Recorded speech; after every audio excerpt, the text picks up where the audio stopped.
XRP toolkit, but I know that you can actually close a wallet. I think it burns half the XRP that's in that wallet when you do it, but you get to redeem the other piece that's locked away. So it'd be cool to see if somebody came out with a video on that. Maybe I'll figure out how to do it and share that with you guys. But when it comes to the burn rate, even if it was tens of thousands a day, they've only burnt 1.5 million XRP up to this point. It's been operating for 14 years, but they, at scale, to your point, would probably have to vote to be able to reduce the burn rate down to a smaller portion, because the fees on the network are denominated in XRP. Hedera is different. Hedera, you are required to pay the fees in Hedera, but it's denominated, the fees on the network are denominated in dollar value. So even if the asset continues to appreciate, you would use less and less of the asset to pay the dollar denominated fees on Hedera. The XRPL doesn't operate that way. So yes, it would become a problem at some point, but even at that point, it's still going to last a very long time, even at the burn rate that it currently sits at scale, especially if there's more value in XRP, because you're going to be able to move more value with less XRP.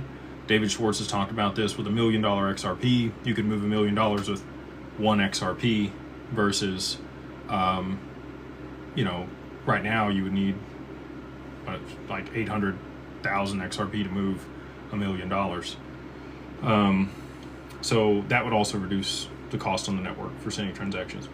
When it comes to Flare, love those guys. I think Hugo and them are doing great work. I can't talk too much about the parties that you mentioned in the super chat. But yeah, you just want to understand the risks when you're participating in DeFi, right? How the assets are held, are they insured, how they're being used in order to be able to generate the return, who has ownership of the assets when you're contributing them to the pool, or is it a pooled vehicle? Do your assets say segregated?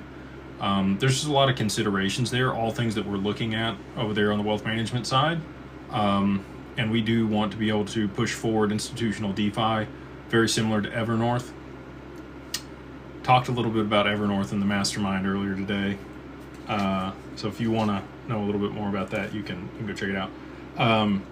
But yeah, I think that a lot of the clients over there with DAG on the wealth management side will likely escalate up the risk curve. As long as they understand the risks associated with those investments, they will be able to generate not a significantly higher return, but a high enough return that it might justify the risk for some people if they're suitable for that.